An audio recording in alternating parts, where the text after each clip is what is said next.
एक छोटा सा नगर था। उस नगर में एक बूढ़ी औरत निर्मला अपने बेटे कालू के साथ रहती थी। कालू दिन भर खेतों में काम करता, तब जाकर घर चलता था।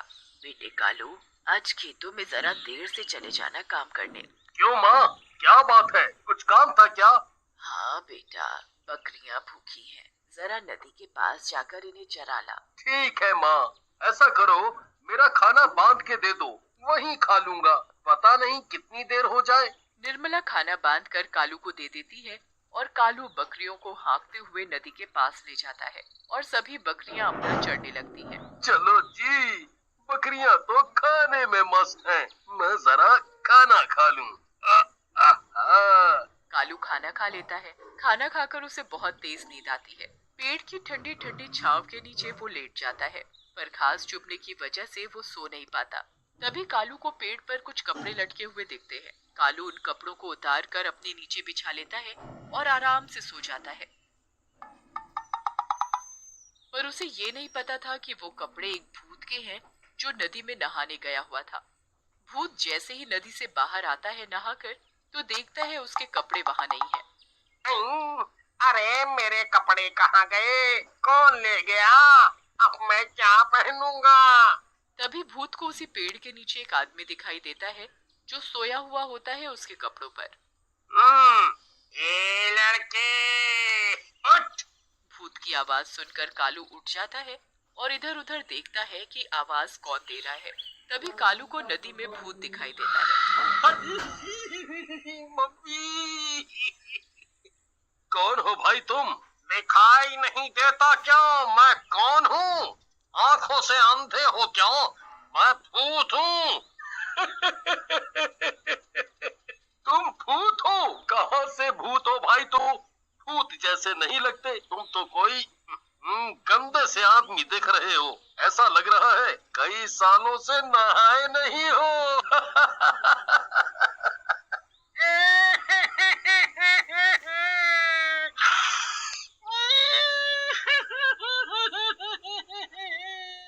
हाँ, मैं सच में भूत हूँ। अब मैं भूत जैसा नहीं दिखता तो मैं क्या करूँ? अच्छा, मान लिया तुम भूत हो, पर यहाँ आए कैसे? मैं यहाँ नहीं रहता। हम भूतों की भी एक दुनिया है। मैं तो अपने रास्ते से ही उड़कर जा रहा था, इस नदी के ऊपर से। नदी दिखी तो सोचा ठंडा ठंडा साफ पानी है, नहा लूं। मैंने अपने कपड़े उतार कर पेड़ पर रख दिए थे और नहाने चला गया था। जिन कपड़ों पर तुम सोए हुए थे वो मेरी लंगोट है। तुम मेरी लंगोट दोगे तो मैं नदी से बाहर निकल पाऊंगा। अगर मैंने तुम्हारी लंगोट दे दी तो तुम नदी से बाहर आ जाओगे। और बाहर आते ही तुम मुझे खा जाओगे, फिर मेरी सारी बकरियों को भी खा जाओगे। नहीं नहीं, मैं तुम्हें और तुम्हारी बकरियों को नहीं खाऊंगा। मैं कैसे मान लूं कि तुम नहीं खाओगे? तुम भूतों का क्या भरोसा? अरे भाई, मैं शाकाहारी भूत हूँ, तो भला मैं तुम्हें कैसे खा सकता हूँ? अगर मैंने अब इसे इसकी लंगोट दे दी तो ये भूत अपनी लंगोट लेकर चला जाएगा। मैं सोच रहा हूँ क्यों ना मैं इसकी लंगोट ना देकर इससे अपना काम निकालूं। ये भूत लंगोट के बदले मेरे सारे काम कर सकता है। भूत भाई, देख, तेरी लंगोट तो मैं तब दूंगा जब तुम मेरे सारे काम करोगे। ठीक है, मैं तुम्हारे सारे काम कर दूंगा, पर तुम मुझे बाहर तो आने दो। कालू भूत को उसकी लंगोट तो नहीं देता, उसके लिए घर जाकर अपने कपड़े ले आता है और उसे अपने कपड़े पहना देता है। ए भूत, जब तक मेरे सारे काम नहीं होते तब तक तुम यही कपड़े पहनोगे। फिर मुझे तुम छोड़ दोगे ना? हाँ, छोड़ दूंगा। फिर कालू भूत को अपने कपड़े पहनाकर अपने साथ अपने घर ले जाता है।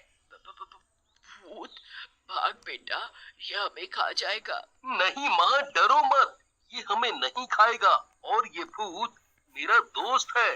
भूत भी कभी किसी का दोस्त होता है क्या? तू पागल तो नहीं हो गया? कालू अपनी माँ के कान में जाकर सब बता देता है। बेटा, तू इसे घर तो ले आया है, पर इसे लाकर कोई मुसीबत खड़ी मत कर देना। और गांव वालों का क्या? माँ, तुम चिंता ना करो, मैं सब संभाल लूंगा। अगले दिन कालू भूत को खेतों में ले जाता है। ओ भूत, आज तुझे इस खेत में हल चलाना है। रात होने से पहले ये काम खत्म हो जाना चाहिए। चल, अब शुरू हो जा। चल। ठीक है भाई, चलाता हूँ हल। कालू वहाँ एक पेड़ के ऊपर जाकर बैठ जाता है और उस भूत पर नजर रखता है। अब हो गया ना काम। लाओ, दे दो मेरी लंगोट। नहीं नहीं, तुम्हें लंगोट नहीं मिल सकती। अभी मैं तुमसे और काम कराऊंगा। अभी तुम नहीं जा सकते। भूत जोर जोर से रोने लगता है।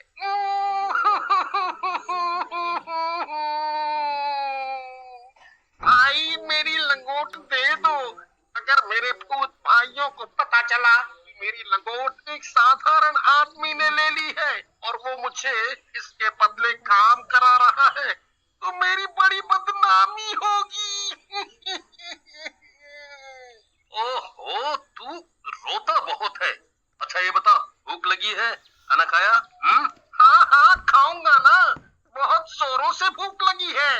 कालू अपने साथ जो खाना लाया था दोनों मिलकर उसे खाते हैं, पर भूत तो सालों से भूखा था।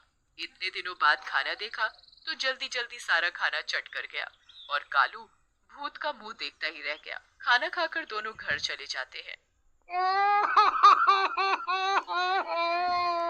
मुझे खाना दो, मुझे बहुत भूख लगी है। इतना स्वादिष्ट खाना मैंने पहली बार खाया है। और तू?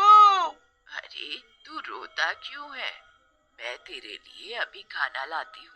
माँ खाना बनाती है और भूत खाता ही जाता है, खाता ही जाता है, बस खाता ही जाता है। माँ खाना बनाते बनाते थक जाती है और घर का सारा राशन खत्म हो जाता है। और दो खाना। ओ भूत, अब कहाँ से दूं खाना? सारा राशन तो तू खा चुका है, अब घर में कुछ नहीं है खाने को। अरे माँ, ये सदियों से भूखा है, आज इसने मेरा खाना भी खा लिया। तभी गांव से मुखिया आते हैं अपनी बेटी की शादी का न्योता देने। भूत भूत भूत भूत, भागो भागो सभी, नहीं तो ये हमें खा जाएगा। मुखिया जी डरिए मत, ये आपको कुछ नहीं करेगा, ये हमारे साथ ही रहता है। कालू, तुम बोलते हो तो मान लेता हूँ कि ये किसी को कुछ नहीं करेगा। मुखिया जी, यहाँ कैसे आना हुआ? अरे हाँ, मैं इस भूत को देखकर सब भूल ही गया था। कल मेरी बेटी की शादी है, आपको न्योता देने आया था। फिर मुखिया वहाँ से चला जाता है। अगले दिन गांव में शादी की तैयारी चल रही होती है, तभी वहाँ कालू और भूत पहुँच जाते हैं। भागो भागो, गांव में भूत आया है, ये हमें खा जाएगा भैया।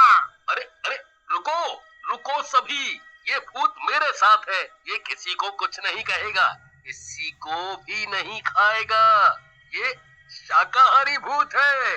सभी गांव वाले हैरानी से देखने लगते हैं। अरे कालू भाई, भूत भी कोई शाकाहारी होता है? मजाक मत करो। मैं कोई मजाक नहीं कर रहा, और ये भूत मेरे घर बहुत दिनों से रह रहा है, इसने हम में से किसी को कुछ भी नहीं किया। भाइयों, मैं किसी को नहीं खाऊंगा, मैं औरों जैसा भूत नहीं हूँ। कालू के पास मेरी लंगोट है, अगर ये मेरी लंगोट दे दे तो मैं अभी यहाँ से चला जाऊंगा। लंगोट वाली बात पर सभी गांव वाले जोर जोर से हंसने लगते हैं। इसका मतलब तू भूत बिना लंगोट के घूम रहा है। फिर सभी हंसने लगते हैं। सभी गांव वाले आपस में बातें करने में मस्त होते हैं और उधर भूत को खाने की खुशबू आ रही होती है। भूत खुशबू तक पहुंच जाता है, देखता है उसके सामने इतना बढ़िया बढ़िया खाना रखा है। वो इधर उधर देखता है कि कोई नहीं देख रहा और वो फटाफट सारा खाना चट कर जाता है। तभी एक बच्चा उसे खाना खाते देख लेता है। मुखिया जी, वो भूत ने शादी का सारा खाना खा लिया। हो, सत्यानाश हो इस भूत का। अब मैं मेहमानों को खाना कैसे खिलाऊंगा? मेरी बेटी की शादी कैसे होगी? मुखिया जी, आप चिंता ना करें, ये भूत है ना, इसने खाया है, यही बनाएगा सारा खाना फिर से। भूत, तेरा आज का काम यही है। भूत जल्दी जल्दी सभी सब्जियां काट देता है, आटा गूंथ देता है, सभी तरह की मिठाइयाँ बना देता है। देखो भाई, तुमने जो जो काम बोला मैंने सभी काम कर दिए। अब तो मेरी लंगोट दे दो। अभी नहीं दूंगा, अभी बहुत काम है। भूत फिर से जोर जोर से रोने लगता है। मेरी लंगोट दे दो, दे दो, मेरी लंगोट दे दो ना। सभी बच्चे देखते हैं कि एक भूत रो रहा है और वो भी एक लंगोट के लिए, तो उस पर सब बहुत हंसते हैं। पर उधर भूत की भूख बढ़ती ही जा रही थी। भूत गांव वालों का खाना चुरा चुरा कर खाने लगा। ओ भूत, सत्यानाश हो तेरा, सारा खाना खा गया चुरा कर। अब मेरे बीवी बच्चे क्या खाएंगे? शोर सुनकर सभी गांव वाले इकट्ठा हो जाते हैं। हाँ भाई, ये मेरे घर का भी सारा खाना खा गया। ऐसे ही ये भूत हमारे घरों का खाना खाने लगा तो हम और हमारे बच्चे क्या खाएंगे? है, वो तो भूखे ही रह जाएंगे भैया। इस भूत का कुछ तो करना पड़ेगा। ये भूत कालू का है ना, उसी को बताते हैं जाकर। है? सभी गांव वाले मिलकर कालू के घर जाते हैं और भूत की सारी बात कालू को बताते हैं। भूत एक कोने में खड़ा होकर सब कुछ सुन रहा होता है। कालू, अब बहुत हो गया। इस भूत ने पूरे गांव वालों को दुखी कर रखा है। सभी के घरों का ये भूत रोज रोज खाना खा जाता है। पूरे गांव का अनाज ये खा चुका है। ऐसे ही चलता रहा ना तो एक दिन हम सभी भूख से अपनी जान गंवा बैठेंगे। मुझे भूख लगी थी, इसलिए मैंने खाना खा लिया। मेरा पेट पता नहीं क्यों नहीं भरता। कालू, मैंने तुझे पहले ही बोला था, इसे लाकर कोई मुसीबत मत खड़ी कर देना। देख, अब इसने पूरे गांव वालों को दुखी कर रखा है। देख भूत, तेरे लिए मैं गांव वालों को तो दुखी नहीं देख सकता। सभी गांव वाले मेरा परिवार हैं। तू अपनी लंगोट ले और यहाँ से चलता बन। कालू भूत को उसकी लंगोट दे देता है। भूत लंगोट पाकर बहुत खुश हो जाता है। आप सभी की मुझे बहुत याद आएगी। आप लोग कभी भी मुझे याद करोगे तो मैं यहाँ आ जाऊंगा। अरे नहीं नहीं, हम तुझे कभी भी याद नहीं करेंगे। तू जा जा, और इस गांव की तरफ कभी भी मुड़कर मत देखना। जा भैया जा।